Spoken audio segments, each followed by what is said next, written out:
নমস্কার আমার প্রিয় শ্রোতা বন্ধুরা, যারা রহস্য ভালোবাসেন, যারা অন্ধকারে ভয়ের ছায়া খুঁজে পান, আর যাদের মনে অলৌকিকতার প্রতি এক গভীর আকর্ষণ, তাদের জন্যই আমাদের এই যাত্রা।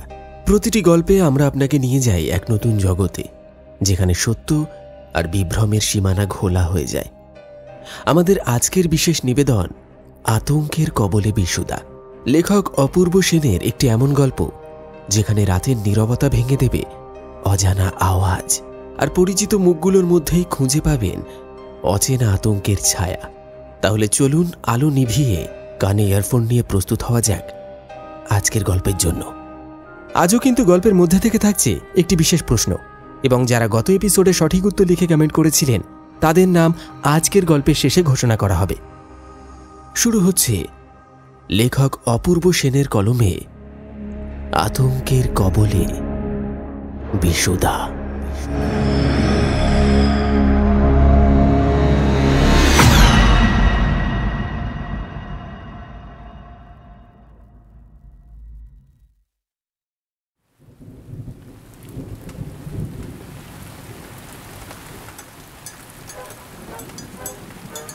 সময়টা সন্ধে 7টা। শহরের ঠিক কোন অংশটা বলা মুশকিল, তবে জায়গাটা যেন একটু পুরনো দিনের গন্ধ মাখা। কোনো রেল স্টেশনের কাছাকাছি। ধুলো মাটি মাখা রাস্তা, ছেঁচড়ানো স্কুটারের চাকা ঘষা পাথর, আর তাতেই ভেজা ছিটে পড়ে ধারের পিচ ঢালা ফুটপাথে। বৃষ্টি পড়ছে রীতিমতো টিপটিপ করে। ছাতার নিচে মানুষগুলো ভিজে যাচ্ছে অর্ধেক, আর তাতেই যেন এক অদ্ভুত আনন্দ লুকিয়ে আছে। একটা টিনের ছাউনি দেওয়া চায়ের দোকান, নাম মা লক্ষ্মী টি স্টল। পুরনো কাঠের বেঞ্চ, কালি ধরা কাঁচের গ্লাসে ধোঁয়া ওঠা চা, আর তার সঙ্গে ছাউনির নিচে বৃষ্টির শব্দ। টিনে পড়া জলের শব্দ যেন কণ্ঠস্বর পায়, কথার সুর মিশে যায়। আর সেই দোকানে জমেছে পুরো দস্তুর আড্ডা।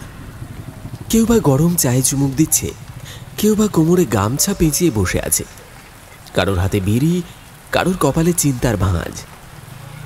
আড্ডার খাতিরে এখানে রোজ সন্ধেবেলায় জনার 7 লোক বসে, আর আজকের বৃষ্টি ভেজা সন্ধে যেন বাড়িয়ে দিয়েছে তার গা ছমছমে মাত্রা।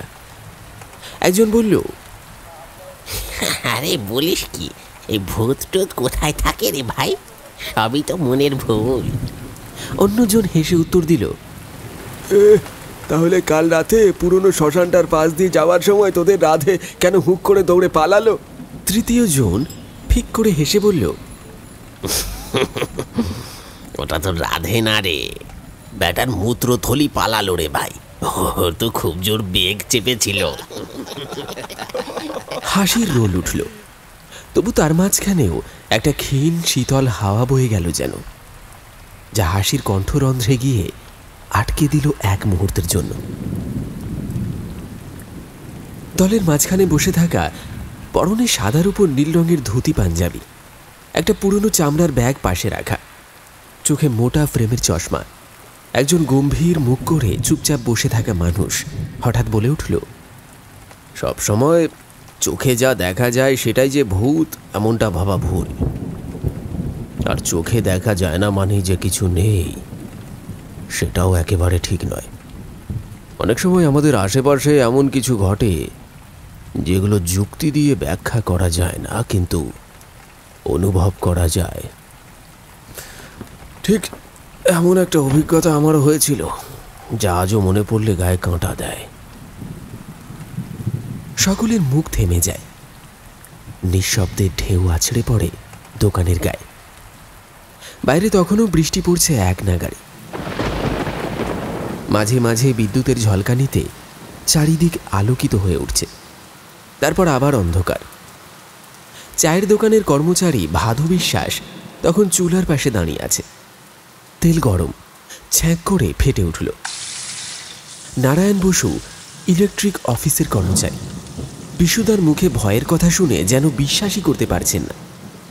এটা বলো না বিশুদা, তুমি যদি ভয় পাও তাহলে আমাদের কি হবে বলো তো? আর ভাবু, আর দুটো গরম গরম। এই বলে নারায়ণ দুটো গরম গরম স্পেশাল আলুর চপের অর্ডার দিয়ে দিল। বাইরে তখন তীব্র বজ্রপাত, এক টানা জলের শব্দ, তার মাঝে মেঘের গর্জন আর টিনের ছাউনি চাপড়ে বাজা জলের আওয়াজ, পুরোটা মিলে যেন এক অলৌকিক রাগিনী সৃষ্টি করে। ভাদু তেলে ভাজার কড়াইতে আলুর চপ ছেড়ে দিতেই তার সঙ্গে ঝাঁ ঝাঁ শব্দে মিলল বাইরের ঝোড়ো হাওয়ার সুর। ভিজে সন্ধ্যের এমন আবহে গল্প শুরু না হলে যে অন্যায়। বিশুদা একটু গলা খাঁকড়ি দিয়ে বললেন, সময়টা ছিল চৈত্র মাস। হঠাৎ করেই আমার অফিস থেকে একটা জরুরি চিঠি এলো। আমাকে যেতে হবে পশ্চিমবঙ্গের একটি জায়গায়, খুব চেনা, নামটা বললেই বুঝবে, তারাপীঠে। তবে আমি গিয়েছিলাম ওখানকার একেবারে বাইরের দিকটায়, মন্দির থেকে অনেকটা দূরে, এক ধরনের আধা গ্রাম আধা শহরের মধ্যবর্তী একটা অঞ্চল, যেটা তখন অত জনপ্রিয় ছিল না। আমি ট্রেনে করে পৌঁছলাম রানীগঞ্জ পর্যন্ত, তারপর বাসে করে বীরভূম, সেখান থেকে ভাগ করে নেওয়া রিকশায়, তারপর পায়ে হেঁটে পৌঁছতে হয়েছিল সেই জায়গায়। চারিদিকে ছিল প্রচণ্ড রোদ, আর পেছনে শুধু মাঠ, পুকুর আর দূরে কিছু গাছপালা। মানুষজন খুব একটা চোখে পড়ছিল না, একটা কেমন শুনশান ভাব। গাটা ছমছম করে উঠল। তখনই বুঝলাম এখানে কিছু তো একটা আছে, যেটা ঠিক চোখে দেখা যায় না, কিন্তু অনুভব করা যায়। থাকার জন্য কোনো হোটেল টোটেল ছিল না। গ্রামের এক প্রান্তে একটা খালি বাড়ি পাওয়া গেল। কিরকম যেন একটা অচেনা গন্ধ। মনে হচ্ছিল সেই ঘর যেন আমাকে কিছু বলতে চাইছে, ডেকে নিচ্ছে। এইটুকু বলে বিশুদা থামলেন। চারপাশ নিঃশব্দ, শুধু টিনে বৃষ্টির ছাপড়ানি। চায়ের কাপটা হাতে তুলে নিয়ে আরেকটা চুমুক দিলেন তিনি।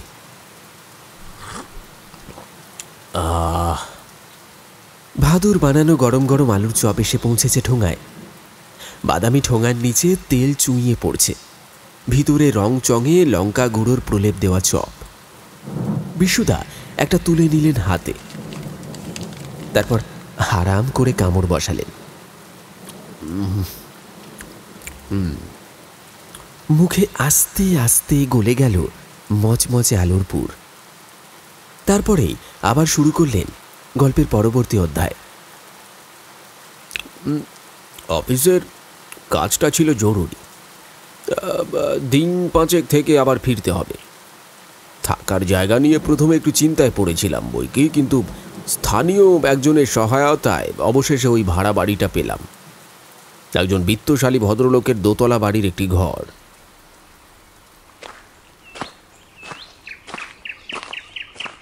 দক্ষিণ পশ্চিম কোণের একটিমাত্র কামরা। ঘরটা অদ্ভুতভাবে আকর্ষণ করছিল আমায়। বাড়িটা দেখে প্রথমে মনে হয়েছিল এ যেন হেমেন্দ্র কুমার বা বিভূতিভূষণের কোনো কাহিনীর সেটিংস থেকে উঠে এসেছে। নীলচে ছোপ ধরা দেওয়াল, বারান্দার রেলিংয়ে লতানো গাছ, পেছনের দিকে একটা বিশাল বট গাছ, যার গুঁড়িতে সিঁদুরের দাগ লেগে আছে। বাড়ির মালিক ভদ্রলোক বেশ সদাচরণে মানুষ। তার নাম যদ্দূর মনে পড়ে সুশীল মজুমদার। পরনে ধুতি, গায়ে হালকা গেঞ্জি, চোখে মোটা কাঁচের চশমা। শুনেছিলাম স্ত্রী বহুদিন আগেই মারা গিয়েছেন। একমাত্র ছেলে আমেরিকায় থাকে, বছরে একবারের বেশি আসে না। তিনি নিজে একা থাকেন নিচতলার একটা ঘরে, আর দোতলায় মাঝে মাঝে ভাড়াটিয়া ওঠান। আমাকে যখন ঘরটা দেখাতে নিয়ে গেলেন, তখন চাবি দিয়ে তালা খুলতে খুলতে মুখ ফেরালেন, বললেন, আগে আপনি ভয়ের মানুষ তো নন নিশ্চয়ই। পাশের ঘরটা থেকে মাঝে মধ্যে একটু শব্দ টব্দ শুনতে পাওয়া যায়। তবে আমি এতদিন ধরে আছি, তেমন কিছু হয়নি কখনো। মানে ওই ভয় টয় পাবেন না। যদি কিছু খারাপ লাগে মানে ডাকবেন। হ্যাঁ, আমি মানে ওই নিচেই থাকি।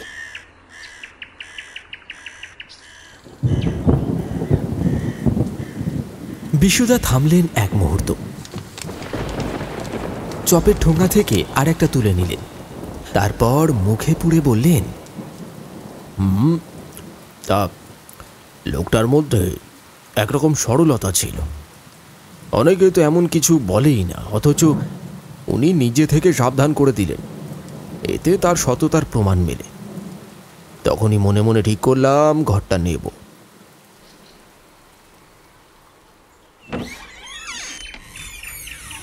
দরজা খুলে ঘরের ভিতরে ঢোকার মুহূর্তটা এখনো মনে আছে। ঘরটা যেন একটা নিঃশব্দ মিউজিয়াম। মোটা কাঠের জানলা, একপাশে একটা পুরনো লেখার জন্য টেবিল, আর তার উপর একটা ভাঙা কেরোসিন ল্যাম্প। দেওয়ালে ধুলোর আস্তরণ, পোকা ধরা ফ্রেমে একটা দেবী দুর্গার ছবি, যার একটা কোণ ছেঁড়া, আর তাতে শালপাতার শুকনো ধুলো আটকে আছে। মেঝেতে পুরনো একটা খাট, যার নিচে ধুলো মাখা জ্যামিতিক নকশা আঁকা কার্পেটের দাগ। ঘরের এক কোণে একটা কাঠের আলমারি, তাতে তালা ঝোলানো। খাটের একপাশে আরেকটি ছোট্ট গোল টেবিল, তার উপর একটা গ্লাস আর একটা মাটির কলস। মনে হচ্ছিল যেন এই ঘরের সময়টা থেমে গেছে কোনো এক বিস্তৃত অতীতে। ভদ্রলোক জানলার কাছে এসে বললেন,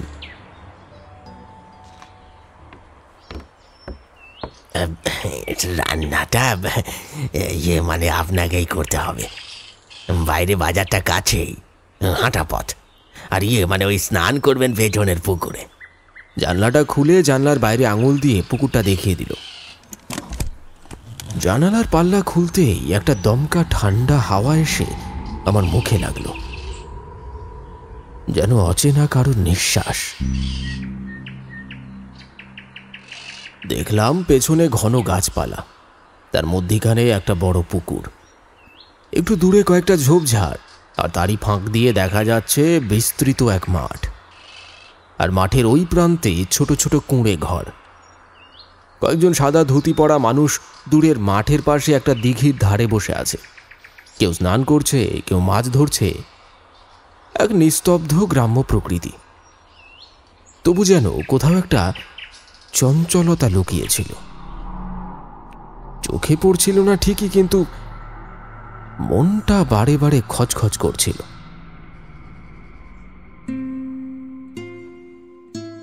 তবে সেদিন বিশেষ কিছু টের পাইনি, বরং ঘরটা বেশ ভালোই লাগছিল। শান্ত, নির্জন, কাজ করার মতো উপযুক্ত পরিবেশ। কিন্তু আমি জানতাম না ঠিক সেই জানলা দিয়ে আমার জীবনের এক অদ্ভুত রাতের শুরু হতে চলেছে। এতদূর বলেই বিশুদা আবার চুপ করে গেলেন। বাইরে এখনো বৃষ্টি পড়ছে। টিনের ছাউনিতে জলের শব্দ যেন ধীরে ধীরে মিশে যাচ্ছে ঘরের নিঃশব্দতায়। দলটা চুপচাপ। কেউ এক চুমুক চা খাচ্ছে, কেউ চপে কামড় বসাচ্ছে, কেউ চোখের পাতা না ফেলে তাকিয়ে আছে বিশুদার দিকে। প্রথম দিন, তারপর দ্বিতীয় দিন, সবকিছুই যেন স্বাভাবিক। আমি ওখানকার লোকালে কিছু কাজ সেরে বিকেলবেলা ফিরতাম। ঘরের জানলায় বসে পুকুরের জলরেখা দেখতাম। কেমন একটা শান্তি ছিল চারপাশে, কিন্তু সেই শান্তির মধ্যে যেন কিছু একটা ফাঁক ছিল, অদৃশ্য অথচ অনুভবযোগ্য। আমি বরাবরই নিজের অনুভূতিতে বিশ্বাস করি, তবু তখন ভেবে নিয়েছিলাম নতুন জায়গা, অচেনা পরিবেশ, এইসব হয়তো মনকে ধোঁকা দিচ্ছে। কিন্তু তৃতীয় দিন রাত ঠিক 12টা পেরোতেই আমার ঘুমটা ভেঙে গেল হঠাৎ করেই। এমন নয় যে কোনো স্বপ্ন দেখে জেগে উঠেছি, বরং একটা শব্দ, অদ্ভুত এক খচর খচর আওয়াজ আমার ঘুমের ভিতর যেন মনটাকে কেটে ঢুকে গেল। আমি চোখ খুলে শুয়ে রইলাম, একদম চুপচাপ। সেই শব্দটা যেন ঘরের পাশের দিক থেকে আসছে, পূর্ব দিকের দেয়ালটার ঠিক ওই পাশে। যেখানে মজুমদারবাবু বলেছিলেন মাঝে মাঝে শব্দ হয়, আর শব্দটা যেন কেউ নখ দিয়ে কাঠের গায়ে ঘষছে, টেনে নিচ্ছে নিচ থেকে ওপর, আবার উপর থেকে নিচ, এমনভাবে যেন যেন কেউ ঘর চিরে ভেতরে ঢোকার রাস্তা খুঁজছে। ঘরের ভেতর থমথমে বাতাস, যেন কেউ জানলার ওপার থেকে নিঃশব্দে নিঃশ্বাস ফেলছে।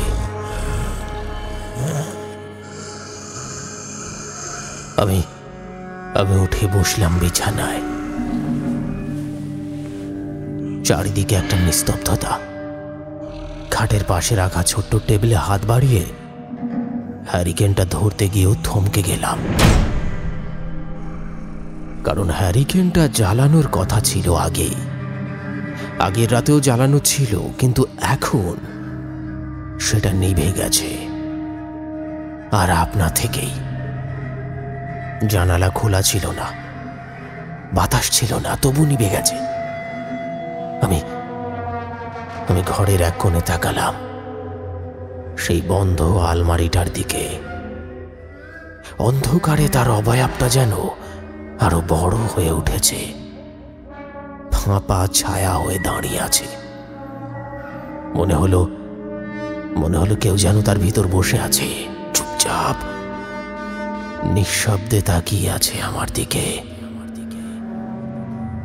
আর তখনই বাইরে হঠাৎ একটা শেয়ালের ডাক, তারপরে আরো একটা, তারপর অনেকক্ষণ নীরবতা। আমি হ্যারিকেনটা জ্বালাতে চেষ্টা করলাম, আমার হাত কাঁপছে। মোমবাতি ছিল না, আর ঘরে বিদ্যুৎও ছিল না। অবশেষে কেরোসিনের আগুন জ্বালিয়ে আলো জ্বালাতে পারলাম। অথচ মনে হচ্ছিল সেই আলোটা যেন কেমন কুয়াশাময়, ঝাপসা, অস্পষ্ট আর ঘোলাটে। আর ঠিক তখনই আবার সেই খচর খচর আওয়াজ, এবার যেন আরো কাছাকাছি, ঠিক পাশের ঘরে। আমি বিছানা ছেড়ে পা ফেলতেই খেয়াল করলাম মেঝেতে যেন কারোর হালকা পায়ের ছাপ। ভিজে মাটির গন্ধ নিয়ে ঘরে ঢুকে পড়েছে যেন কেউ। বুঝতে পারলাম না এটা আমি যখন ঘরে ঢুকেছিলাম তখনকার আমার নিজেরই পায়ের ছাপ নাকি অন্য কেউ। অথচ দরজাটা তো আমি ভিতর থেকেই লাগিয়ে রেখেছিলাম। বাইরের বৃষ্টিটা তখন থেমে গিয়েছে, কিন্তু আকাশে মাঝে মাঝে বিদ্যুতের ঝলকানি, তার সঙ্গে দূরে গাছের ফাঁক দিয়ে মাঝে মাঝে যেন দেখা যাচ্ছে কারা যেন দাঁড়িয়ে আছে। আমি ধীরে ধীরে দরজার দিকে এগোলাম, তারপর কান পেতে শুনলাম। আমি নিশ্চিত আওয়াজটা আসছে পাশের ঘর থেকে। সেখানে যাওয়ার কোনো দরজা নেই, ঘরের দেওয়ালটাই আলাদা করে রেখেছে দুইটি ঘরকে। তবু মনে হচ্ছিল ঠিক যেন আমার কান ঘেঁষে কেউ ঘোরাঘুরি করছে। তখনই আচমকা একটা ঠক করে আওয়াজ,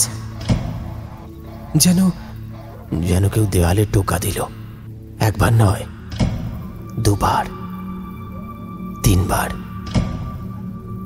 ঠিক এমন ছন্দে যেন কোনো সংকেত পাঠানো হচ্ছে।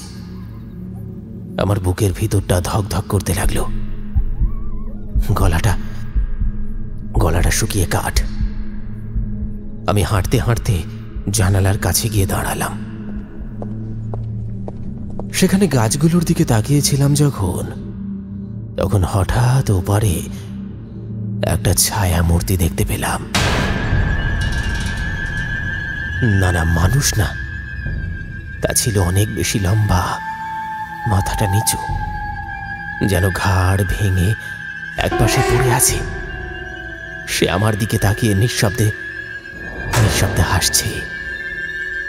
বুঝলাম না আমি চোখের সামনে সত্যিই কি কাউকে দেখছি নাকি নাকি সমস্তটাই আমার ভ্রম।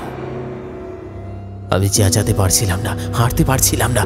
তারপর হঠাৎ আমার দরজার হাতলটা বাইরে থেকে নড়ে উঠল।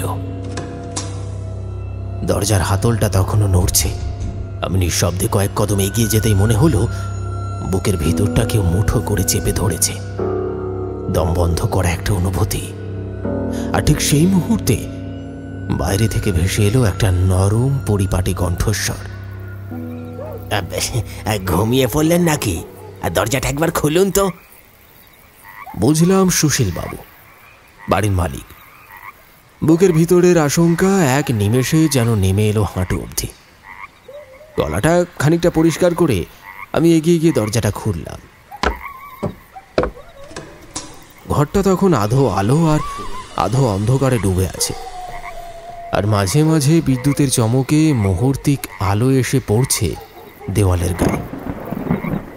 আর সেই ক্ষণিক আলোর ঝলকে সুশীলবাবুর মুখটাও যেন অন্যরকম লাগছিল। মুখটা হাসি খুশি, কিন্তু চোখে কোথাও যেন চিন্তার ছায়া। সুশীলবাবু বললেন, মানে কিছু মনে করবেন না, রাত করে বিরক্ত করলাম। আমার ঘরেও কেরোসিন বাতিটা না নিভে গেছে। ভাবলাম আপনার কাছ থেকে আগুনটা নিয়ে যাই। ম্যাচেস শেষ হয়ে গেছে, কিন্তু এসে দেখি ওই আপনারও একই দশা। তা হ্যারিকেনটা কি নিভে গেছে? হ্যাঁ, সন্ধেবেলায় দেশলাইটা শেষ হয়ে গিয়েছিল, খেয়াল ছিল না। শেষ দুটো কাঠি ছিল, হ্যারিকেনটা জ্বালিয়ে রেখেছিলাম, কিন্তু কখন যে নিভে গিয়েছিল টের পাইনি। তারপর আবার এই কিছুক্ষণ আগে জ্বালিয়েছিলাম। তারপর হঠাৎ করে কেরোসিন মনে হয় শেষ হয়ে গেছে, হ্যারিকেনটা নিভে গেল। তাহলে আজকের রাতটা মনে হয় মানে ওই অন্ধকারেই কাটাতে হবে। বেশ বেশ, আর বিরক্ত করব না, আপনি ঘুমিয়ে পড়ুন। তারপর কোনো শব্দ না করে তিনি চলে গেলেন সিঁড়ি বেয়ে নিচে তলার দিকে। আমি কিছু বললাম না, বলতে পারলাম না। ভয়ের বীজ তখনও মনে গেঁথে আছে। এই বাড়ির রহস্য নিয়ে কিছু বলবো কি না সেটা নিয়ে একটানা দ্বিধায় ভুগছিলাম। তারপর রাতটা কোনো মতে কাটালাম, আলো ছাড়া, ঘুম ছাড়া, নিঃশব্দে চারপাশে শুয়ে থাকা ঘন অন্ধকারের দিকে তাকিয়ে। শুধু একবার মাঝরাতে ঘুম ঘুরে গিয়ে যেন জানলার পাল্লায় আলতো করে আঙুল ছুঁয়ে গিয়েছিল। অথচ জানালার ওপাশে তো দ্বিতীয় তলা থেকে কারোর হাত পৌঁছানোর কথা নয়। ওই মুহূর্তে শুধু একটা কথাই মনে পড়ছিল, পাশের ঘরটায় মাঝে মাঝে শব্দ হয়, কিন্তু কিসের শব্দ? কেন সেই শব্দ? কেউ যেন আমাকে উত্তর না দিয়ে শুধু কুয়াশা ছুঁড়ে দিচ্ছে চোখের সামনে।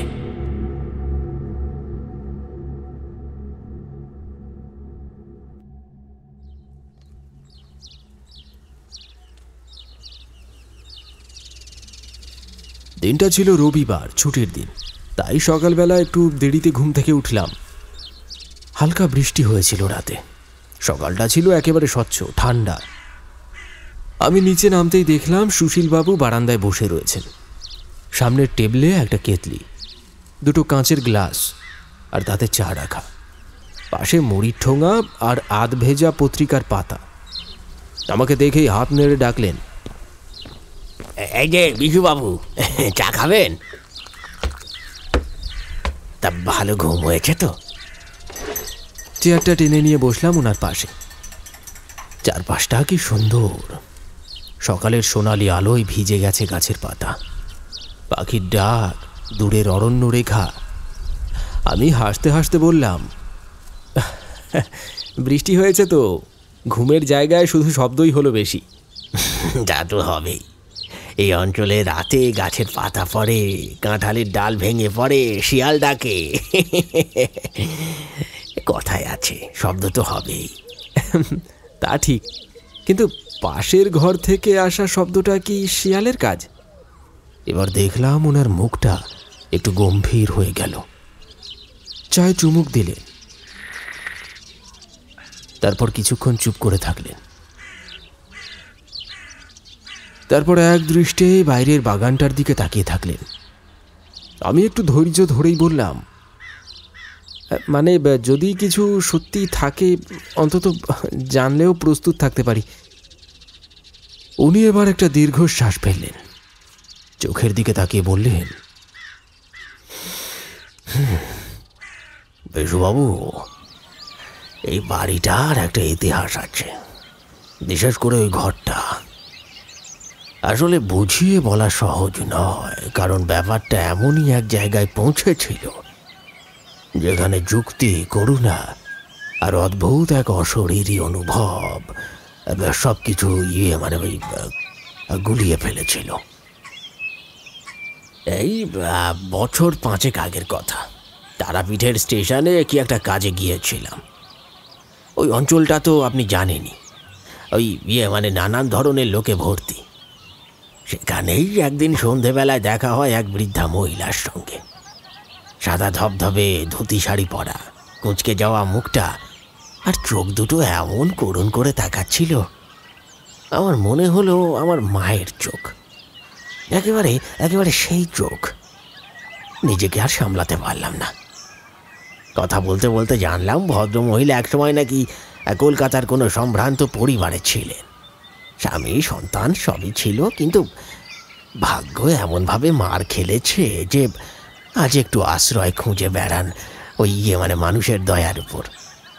ওনার কথা শুনে মনে হলো এই মানুষটার কোনো অপরাধ নেই, তবুও তিনি দণ্ডিত। এমন একজন মানুষকে ফিরিয়ে দেওয়া উচিত হবে না। আমি তাকে ওই নিয়ে এলাম আমার বাড়িতে। শুরুতে সব ঠিকঠাকই চলছিল। উনি রান্না বান্না একটু করতেন, বাড়ির ছাদে গাছের জল দিতেন। আমিও ওনাকে মানে ওই মায়ের মতোই দেখতাম। কিন্তু মাস পেরোতেই বুঝলাম ওনার মধ্যে কিছু একটা মানে ওই বদল আসছে। কথা বলতে বলতে থেমে যেতেন, কখনো নিঃশব্দে দেওয়ালের দিকে তাকিয়ে থাকতেন ঘন্টার পর ঘন্টা। রাতে মানে ঘুমোতে যেতেন না, আলোর নিচে বসে হাত দুটো মুঠো করে চেপে ধরে নিজের সঙ্গেই ফিসফিস করতেন। ডাক্তার দেখিয়েছিলাম, নানান রকম ওষুধপত্র চলল, কিন্তু অবস্থার কোনো উন্নতি হলো না। বরং দিন যত গড়ালো উনি যেন অন্য কারোর সঙ্গে কথা বলেন, অচেনা অদৃশ্য কোনো ছায়ার পেছনে হাঁটেন। একটা জিনিস লক্ষ্য করেছিলাম, উনি প্রথম যেদিন বাড়িতে এসেছিলেন একটা ওই পুরনো কাঠের বাক্স এনেছিলেন সঙ্গে। বাক্সটা সবসময় নিজের মাথার কাছে রাখতেন, কেউ ছুলেই একেবারে গর্জে উঠতেন। মাঝরাতে সেই বাক্সটা ঠিক সামনে বসে কি সব বলতেন। অনেক সময় ওই আস্তে আস্তে বলতেন, যেন কান পেতে শুনলে মনে হতো তিনি কারোর সঙ্গে মানে ওই কথা বলছেন। একদিন রাতে চুপি চুপি উকি মারলাম। জানেন কি দেখলাম? ওনার ঠোঁট নড়ছে আর এক দৃষ্টে তাকিয়ে রয়েছে বাক্সটার দিকে। আর তখনই মনে হলো ওই বাক্সের দিক থেকেও যেন একটা মানে ওই ফিসফিসানি একটা খসখসে গলার আওয়াজ ভেসে আসছে, যেন কেউ উত্তর দিচ্ছে তাকে। আমি তো মশাই জমে গেলাম, কিছুতেই নড়তে পারছিলাম না। পরদিন সকালে সাহস করে তাকে জিজ্ঞাসা করলাম ওই বাক্সে কি আছে। উনি হেসে বললেন,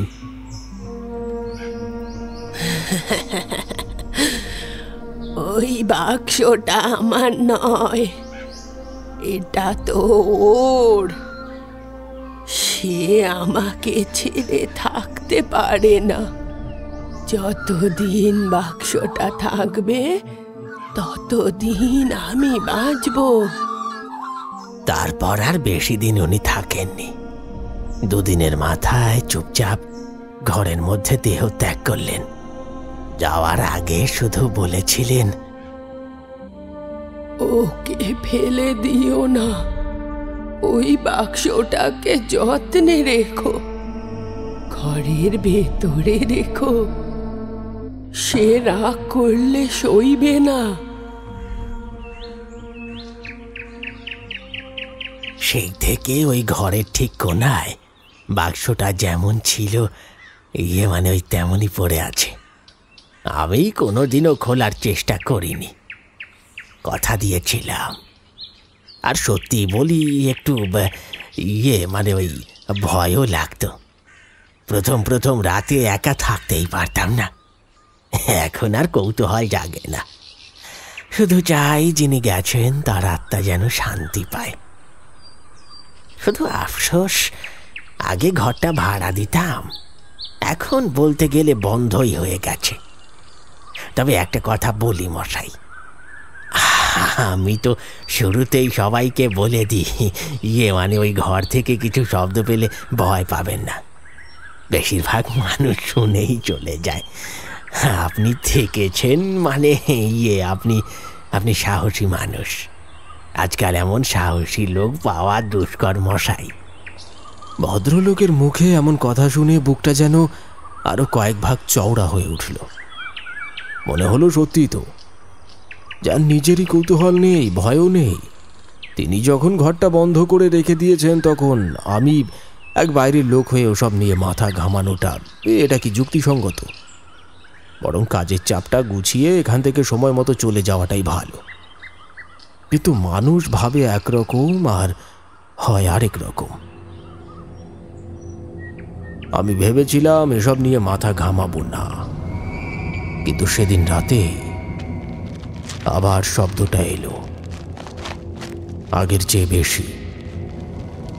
পাশের ঘর থেকে, একেবারে ঘরের মেঝের নিচ থেকে যেন কিছু একটা লাফিয়ে উঠছে, টেনে নিয়ে যেতে চাইছে কিছু। আমি আর বসে থাকতে পারলাম না, বুকের মধ্যে অসমান ঢেউ উঠেছে। হাতে হ্যারিকেনটা তুলে দরজার দিকে এগোলাম। সুশীল বাবুর সাবধান বাণী মনে পড়ছিল, তবু কৌতূহল আর অজানা আশঙ্কা যেন আমার পাকে ঠেলে নিয়ে চলেছে। দরজার হাতলটা ধরা মাত্রই বুঝলাম তালাটা লুজ, ঠক করে খুলে গেল নিজে থেকেই। হাতটা যেন জং ধরা লোহার ছোঁয়া পেল, ঠান্ডা শিরশিরে। আমি দাঁড়িয়ে গেলাম, দরজাটা খুলে গেল আস্তে আস্তে। এতদিনে তালা জং ধরে ঢিলে হয়ে গেছে নিশ্চয়ই। মুহূর্তে মনে হলো কিছু কৌতূহলের আগুন এত সহজে নেভে না। দরজা খোলার সঙ্গে সঙ্গে একটা হিমেল স্রোত বুকের ভেতর ঢুকে পড়ল, যেন কারো নিঃশ্বাস আমার গলায় এসে লাগলো। ঘরের ভেতরে পা দিতেই টের পেলাম এই ঘরটা আগের মতো নেই। অন্ধকারে একটা গা ছমছমে কিছুর উপস্থিতি, যেন ক্যানভাসের অদৃশ্য রঙে আঁকা কারো মুখ ভেসে আছে ছায়ার ভেতর। হ্যারিকেনের মৃদু আলোয় দেখলাম ঘরের মাঝখানে রাখা সেই কাঠের বাক্সটা, বৃদ্ধার রেখে যাওয়া অশরীরী ভালোবাসায় মুড়ে রাখা বস্তুটা অদ্ভুতভাবে রাখা রয়েছে। বাক্সের ঢাকনাটা আধ খোলা অবস্থায় কাঁপছে, যেন হালকা বাতাসে নয়, কোনো অতৃপ্ত হাত ধীরে ধীরে উঠিয়ে ধরছে। আর ভেতর থেকে যেন নিঃশব্দে কিছু একটা ফিস ফিস করছে। না কোনো ভাষা নয়, বরং অনেকগুলো কর্কশ নিঃশ্বাস একসঙ্গে ছেড়ে যাচ্ছে বাক্সের ভেতর থেকে, যেন কেউ বা কিছু অনেক দিন ধরে ঘুমিয়েছিল আর জেগে উঠেছে। আমার শরীরের লোম খাড়া হয়ে উঠল। পেছনে ফিরে দৌড়ানোর ইচ্ছে হলেও পা দুটো জমে গেল একদম। শুধু অনুভব করছিলাম আমি একা নই, এ ঘরে এখনো কেউ আছে, সে যেন মানুষ নয়, ও যেন নিঃশব্দে বুঝিয়ে দিচ্ছে আমাকে। আমি জানি আমার উচিত এখন এই ঘরটা থেকে বেরিয়ে যাওয়া, দরজা বন্ধ করে সোজা নিজের ঘরে ফিরে গিয়ে বিছানায় চাদরটা মাথা পর্যন্ত টেনে ঘুমিয়ে পড়া। কিন্তু কিন্তু তবু যেন কারোর অলক্ষ্যে টানা একটা হাত আমাকে ধরে টানতে লাগলো সেই বাক্সটার দিকে। হ্যারিকেনের কাঁপা কাঁপা আলোয় ধীরে ধীরে এগোচ্ছি।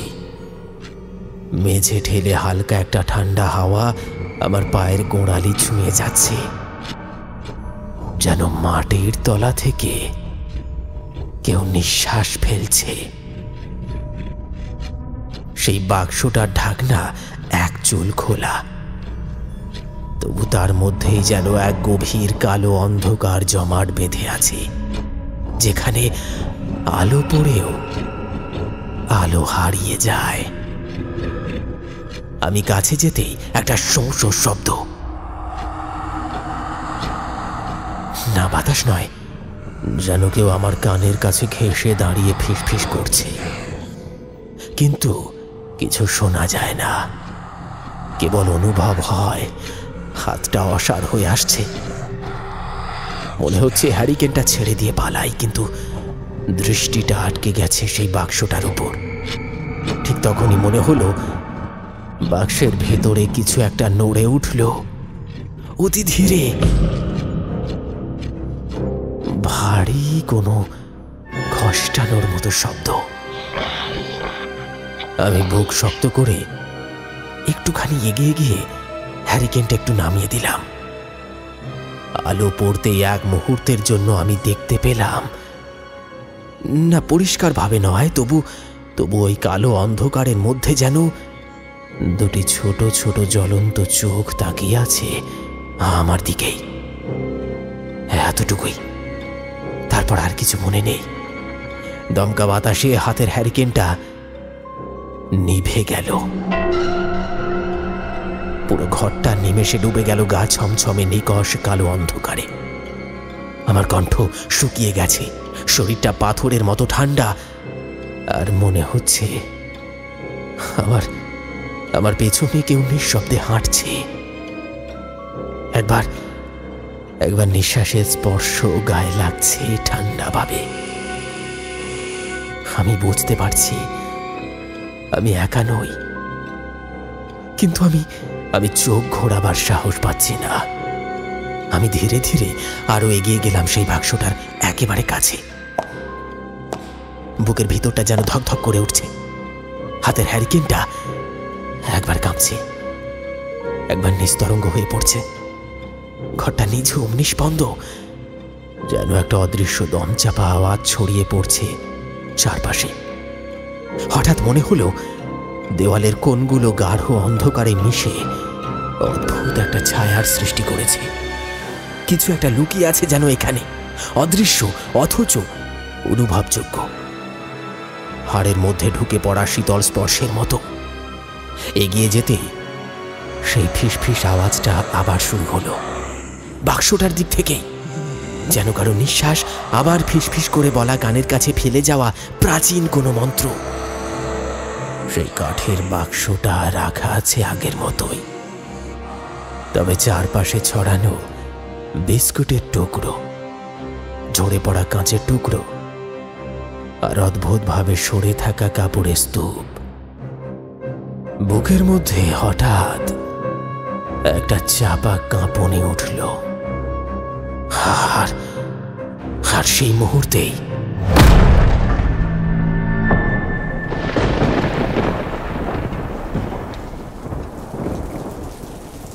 গল্প বলতে বলতে বিশুদা থেমে গেল। দোকানের ভেতরকার সবাই চুপচাপ একনিষ্ঠ দৃষ্টিতে তাকিয়ে আছে বিশুদার মুখ পানে। বিশুদা একবার চারপাশে তাকালো, তারপর হেসে ফেলল।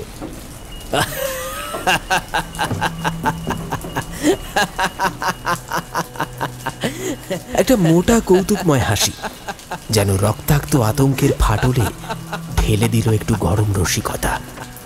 সকলে চমকে উঠল। একজন কৌতূহল চেপে রাখতে না পেরে বলে উঠল, কি হলো বিশুদা, তুমি হঠাৎ করে হেসে উঠলে কেন? তারপর কি হলো বলো, কি ছিল বাক্সটার মধ্যে? বিশুদা হেসে বলল, কি আর থাকবে বলো, একটা মোটা ধেড়ে ইঁদুর আর তার গুঁড়ি গুঁড়ি করে ঘুরে বেড়ানো কিছু ছোট বাচ্চা বাসা বেঁধেছিল ভেতরে। একজন বিস্ময়ে চোখ বড় বড় করে বলল, ইঁদুর মানে সবটাই ইঁদুরের কাণ্ড? তাছাড়া আর কি, তবে সেটা বুঝতে সময় লেগেছিল। পরে জানতে পারি সেই বৃদ্ধা মানসিক ভারসাম্য হারানোর পর এই ইঁদুরটাকেই পোষ্য বানিয়ে ফেলেছিলেন। বাক্সে রেখে দিয়েছিলেন ওটাকে, কখনো খোলা কখনো তালা বন্ধ।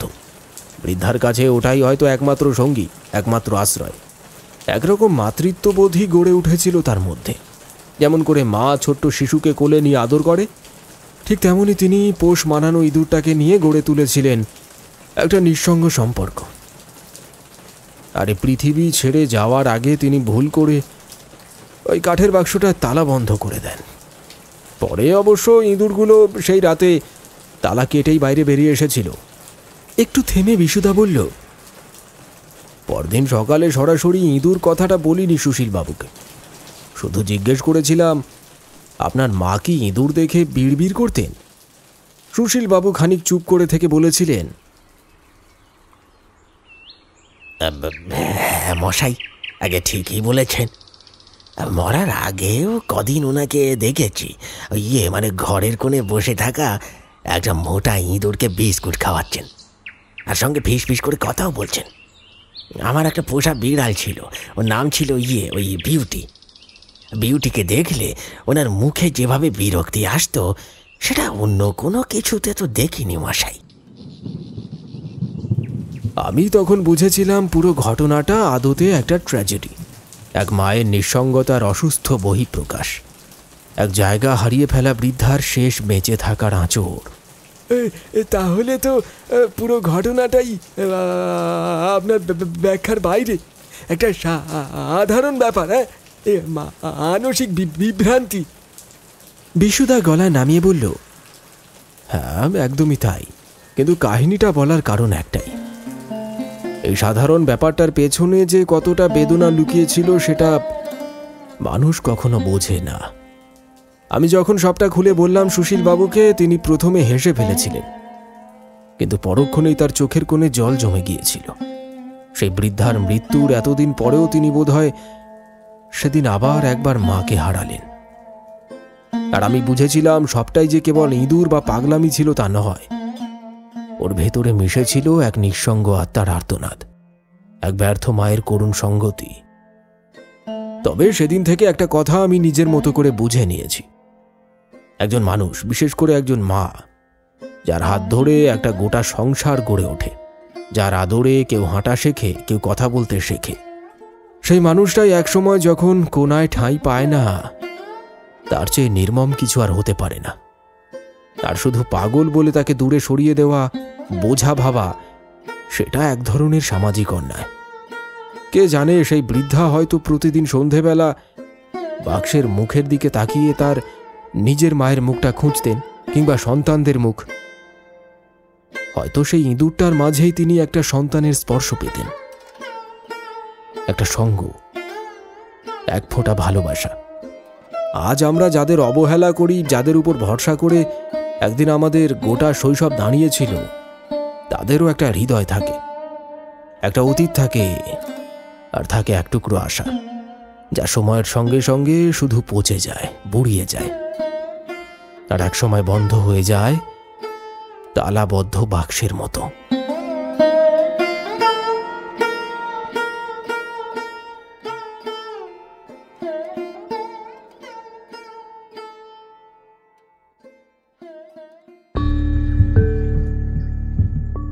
শুনলেন আতঙ্কের কবলে বিশুদা।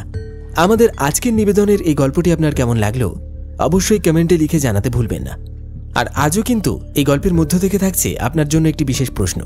যদি আপনি মনোযোগ সহকারে গল্পটি শুনে থাকেন, তাহলে বলুন তো, আমাদের আজকের গল্পের বিশুদা তারাপীঠের সেই বাড়িতে কাজের সূত্রে কতদিন থাকার জন্য এসেছিলেন? প্রশ্নের সঠিক উত্তর আপনার নামের সঙ্গে কমেন্ট বক্সে লিখে জানাতে ভুলবেন না। তাহলে চলুন একবার ঝটপট দেখে নেওয়া যাক আমাদের গত এপিসোডে কারা কারা সঠিক উত্তর লিখে কমেন্ট করেছিলেন। আপনাদের মধ্যে থেকেই বাছাই করা কয়েকটি নাম আমি ঘোষণা করতে চলেছি।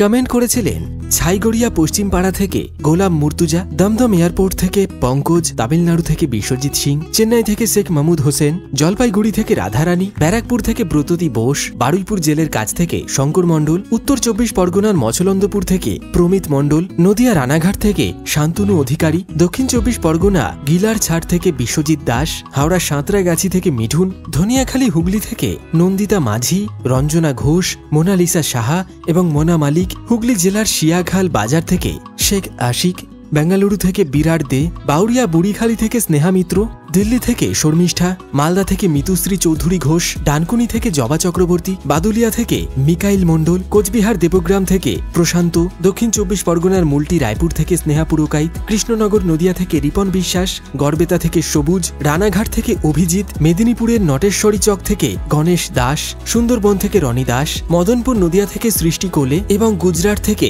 চন্দন দাস ও প্রীতম দাস। এছাড়াও আরও অনেকে কমেন্ট করেছেন, কিন্তু সকলের নাম একসঙ্গে নিয়ে গল্পটিকে আর লেন্দি করতে চাইলাম না। সেই কারণে আপনাদেরকে বলবো, আপনারা আজকের গল্পে যে প্রশ্নটি রয়েছে সেই প্রশ্নের সঠিক উত্তর আপনার নামের সঙ্গে লিখুন।